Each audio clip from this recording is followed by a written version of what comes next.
Hey, Kristen, how are you? What's up, Melissa? How are you? I am good. I'm excited to introduce you and kind of just dive in deep on our very first podcast together. You guys, this is so fun because I get to let you guys know all about who your podcast host is, and we get to know Melissa today. Okay, but first, let's tell the people who you are. I am Kristen Cantrell. I'm the founder of Moms in Real Estate, the podcast, and the founder of Connect and Cultivate. So yeah, that's who I am.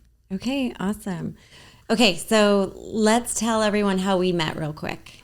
We actually met years and years ago on my podcast, Moms in Real Estate. And what was really funny is a couple months ago, I got a message on Instagram from Melissa, and she was like, hey, I think you actually said, hey, you've been coming to me in my meditations. And I don't think we'd talked in 4 years. And I loved the message. And you're like, let's get together. And I'm like, hell yeah, let's get together. Like, I love stuff like that.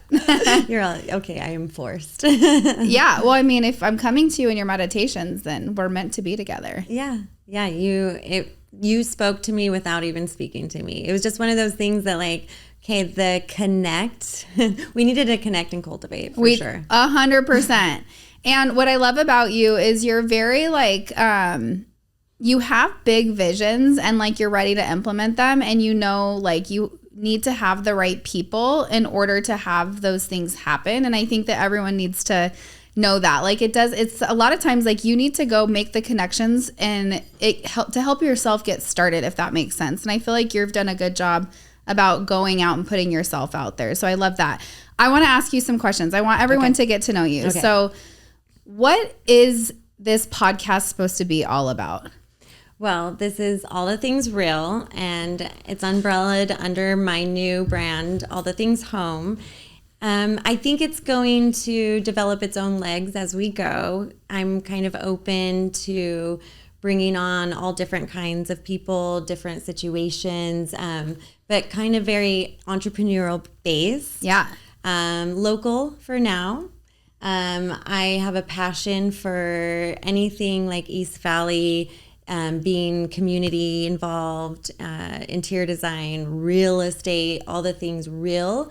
But that was kind of the basis, the idea of it. What came to me was like having this underlying real estate, but you can really dive deep into that, like find the real stories of the developers, of other realtors, of just other entrepreneurs that have created something. And I want to know, like, one, how did you get there? Two, how, like, what did you go through? The struggles. You want to share like the journey that they've gone through. So why real estate? Why even have that as like the underlying like flavor of your podcast? I mean, one, because I'm active in real estate, right? Selling residential and dabbling into commercial, hopefully some big things to come. I'm all about, if I can learn from something, I'm going to say yes. And so there might be some Mesa opportunities coming soon.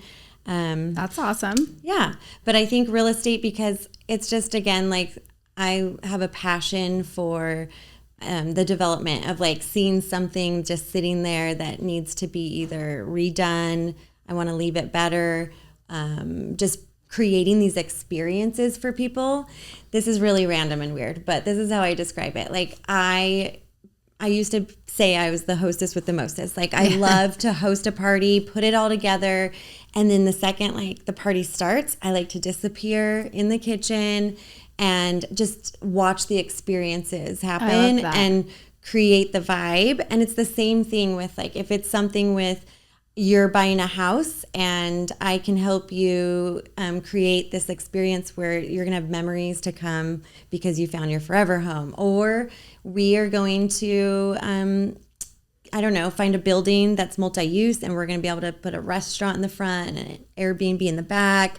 And just, that's why I have this like kind of hunger to do more, and especially I think crossover into the commercial and residential, because I think we can do a lot of multi-use in Mesa. Yeah. And create these experiences for people. Yeah. And that's what I'm talking about with like, you have like these really good visions. And I think that that's so great. And you have a background in flipping homes. Yeah. And like making them from ugly to beautiful, right? Right. Yeah. That's a talent, like a really good talent. I cannot see past ugly when I go into a house.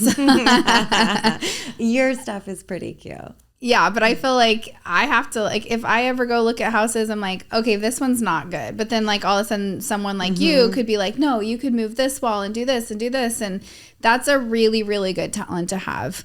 Why did you get into interior design? Was it that before you started doing flips, or was that, like, kind of just part of the process once you started doing that? I think I dabbled with it before I started flipping homes and got into real estate. It's, again, just one of those things, like when I think back to my childhood, it was like, okay, we're redoing my room every month. We're having to move furniture. It's just like this thing within me that I have to have one change to, like, what else can we create out of it? Do you redo rooms in your house all the time? Now I don't do shit with mine. But you did growing up. It was like, let's change this room around. Yeah. But like when I had a minute, yeah, like remodeling my own house for sure. But because now I just want to, when you have a creative brain, you really have to learn where to put your energy. And if you're an extrovert, but also have that introvert side, it's this, I need to come home to a neutral space. Yep. And just like literally white walls and nothing else.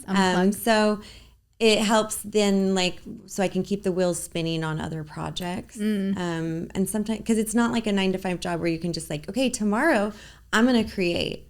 Sometimes it's like, shit.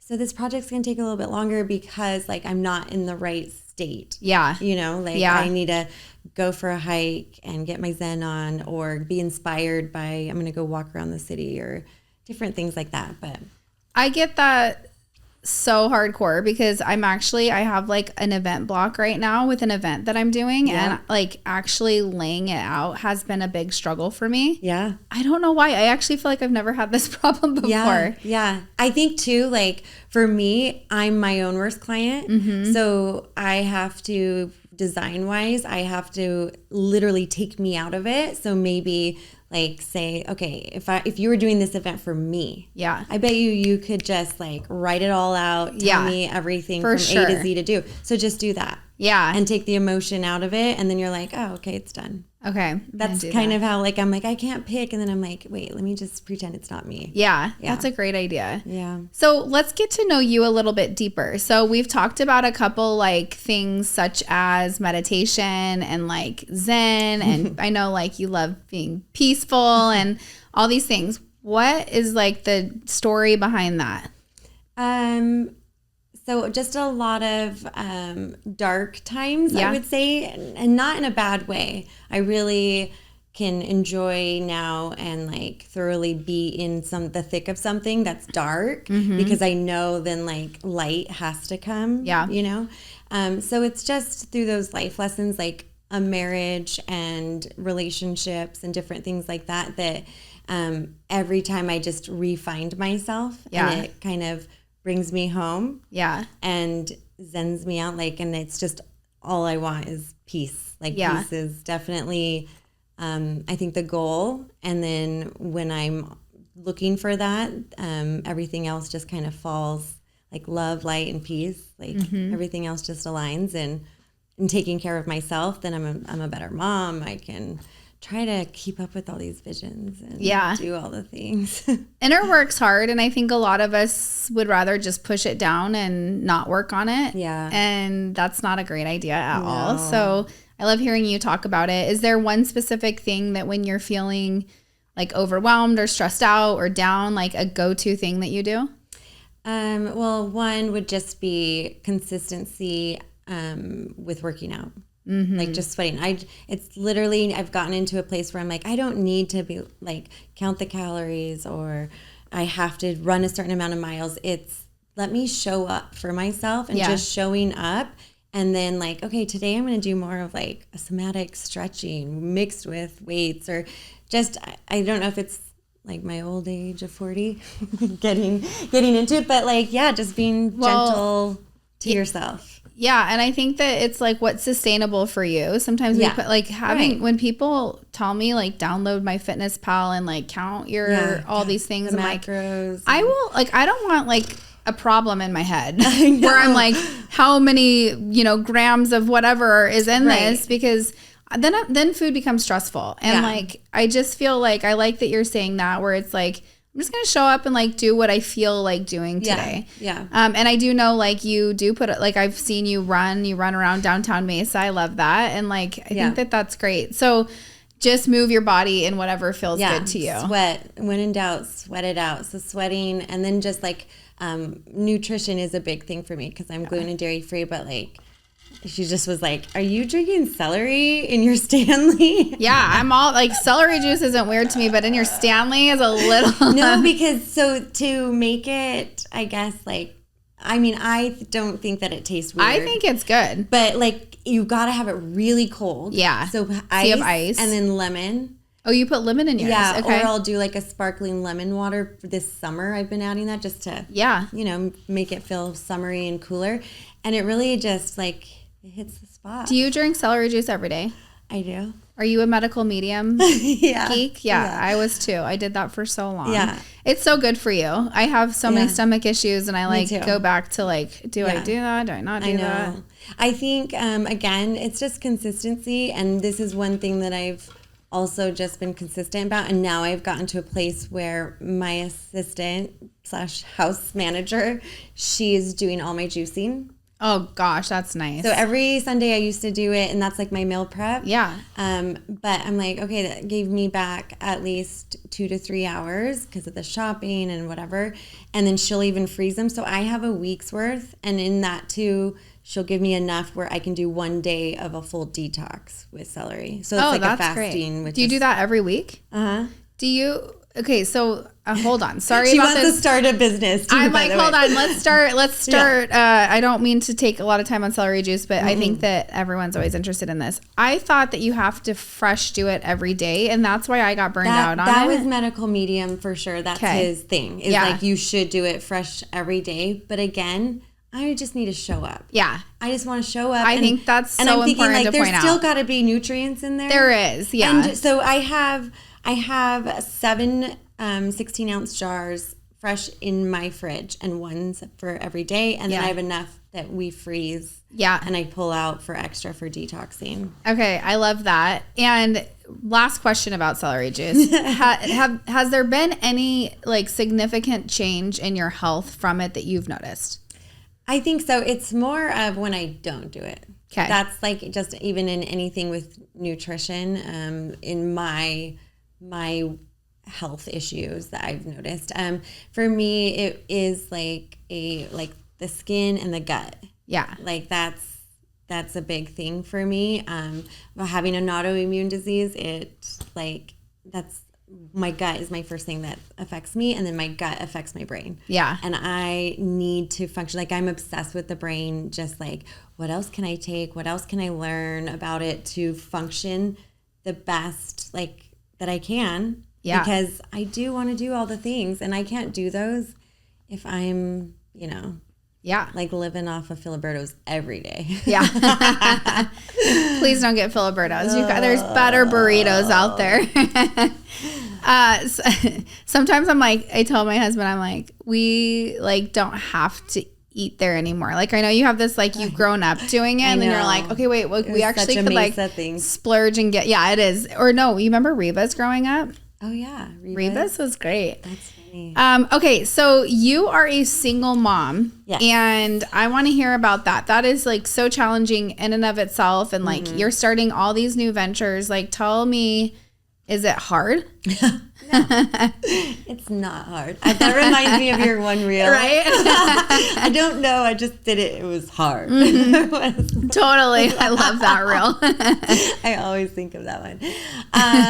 It is so hard. I think the best lesson in it for me right now is learning how to deal with it being hard. Yeah. Because it's going to be hard no matter what. And especially with how busy I am right now.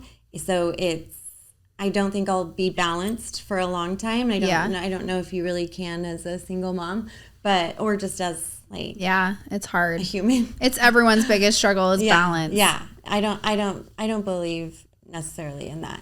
But I think that my biggest lesson is literally to just like take a second. Yeah. And that's why it's so important for me to show up for myself in those small moments every morning before they wake up. I show up for myself. Yeah. Put that oxygen mask on. So that's working out, my meditation, my stretches, my coffee. And then I come home to them and they're like, I can like give them, I want them to remember they wake up to me like singing and hugging them and like this nice, slow morning where I think back as just a mom when I wasn't doing all this crazy stuff, but I was working and it was like, let's go, crazy chaos. And it was so stressful. And I'm like, so I'm just trying to listen a little bit of what these lessons are in this hardness because it's just going to be hard. Yeah. And it's okay. Yeah. So we can do hard things. Yeah, for sure. And it's just figuring out what that looks like. And I think that's such a good point. Actually, like I needed to hear that because school starts next week. I know. And I swear, like sometimes it gets so chaotic in the morning that it is like, you're like, what's happening here? Like everyone's mad. Like we're not eating our food. Like it's just like this chaotic thing. And so to be able to like wake up in peace with your kids and like have this good flow, like how do you do that? And making sure that you like prepare for that. Yeah. So is there anything specific that you do so that there's not chaos in the morning? Asking for a friend. Yeah. Just spending the time on myself. If I have time the night before, just to like brain dump real quick. Yeah. So important. What needs to get done because I think for me at least, I'll just come with tension thinking of all the things I have to do once I drop them off. Yeah. So I can come with that tension. And if literally whatever I am, my kids will become. So like the mirror effect is true where I need to come with no tension. And then they wake up like, okay. And just knowing like, I don't know, I've learned to be very flexible and not put so much pressure. The biggest thing in divorce is just letting go. Yeah. Like you 50% of the time have no control. Yeah. So it's the same thing with school. I'm already like, I'll get done whatever I can. It's not like, okay, we have to have all the school's shopping done. I'm like, okay, we're going to make sure we just have that first day outfit. Yeah. Like I have one day, I have 24 hours between when my kids get home from vacation with their dad till I leave for a work event. Yeah. And so I'm like, I want to though enjoy that time with them too and make something special. So I'm already in my head like, let's narrow down, make something special, get that like first day outfit and some of the requirements. But like if they don't have their crayons the first day, is it going to be horrible? No. So I just try to take all that pressure off. Yeah. And then we do something fun like which you're reminding me I need to reach out to the text thread. As moms in the neighborhood, we do like donuts before school and we all walk to school together. Oh, I love every year. And that's just like, and we make it simple. So we don't do breakfast at home, whatever. We just like, okay, all you have to do is get ready. And then we show up to our friend's house, eat donuts. The parents have a mimosa. Cheers. Here we go. Get ready for the year and let's walk to school. And what a great idea. And it just like actually will segue into like another thing I want to talk to you about is you are passionate about community and you just showcased it in like one area of your life. I love that. And actually feel like I'm going to leave and go text all the moms and be like, we need to get donuts next week. And how has community like helped you, especially probably over the last handful of years as you've transitioned into single parenthood and through like your business adventures? Like tell me a little bit about what community is to you. So community first started just like with neighbors and bringing that community together in my neighborhood and creating the neighborhood Facebook page and then just doing events for my street and then involving the block, then inviting the whole mile. So just kind of built that way again, because it just felt like I was hosting. Yeah. Like, let me bring people together. It's my favorite thing of bringing like, hey, I know this person and I know this person. You guys connect. You're a connector, yeah. Yeah. And even if like I never am in those seasons again with them, at least they got to connect and maybe something can be created from there. Yeah. I just feel like I've never been disappointed being involved in the community or bringing the community together, that something cool happens. Something always happens. That's like, either a friendship or a job opportunity or just like getting knowledge of like the neighbors, like what's going on in the neighborhood or development. So I don't know. Yeah. It's so important. And like, I love how you described it, because it's not like you just showed up and all of a sudden you had community. You explained it like at first it started with a couple neighbors and more neighbors. And we reached out to like within a mile is what you said. Like you guys, everything big starts small and community is included in that. Right. And so it takes intentionality and it takes planning, and you've done a good job at that. And it's helped you probably a ton in your life. Yeah. It is different that I'm in this stage now where my kids, like not being in their, we moved recently, so we're not so close to those neighbors. Yeah. But I still like feel like I'm involved. They put me on all the neighborhood group texts I love still. that. Just because, again, it's this connection that will still be there. Besides neighbors, it's one of those that I could be like, can my kid walk home to your house? I'm running late. Yeah. You know what I mean? There'll always be that connection. And now I have this new phase where I'm like, I'm building this community, not just before it was based off of like my kids' friends and who can they play with in the neighborhood. Now it's this city of Mesa and city of Gilbert, or just bringing a bigger scale of it. And then still involving though, like all the pieces of, who I've connected with. Yeah. Yeah. It just looks a little different, packaged different right now. Yeah. I love that. Yeah.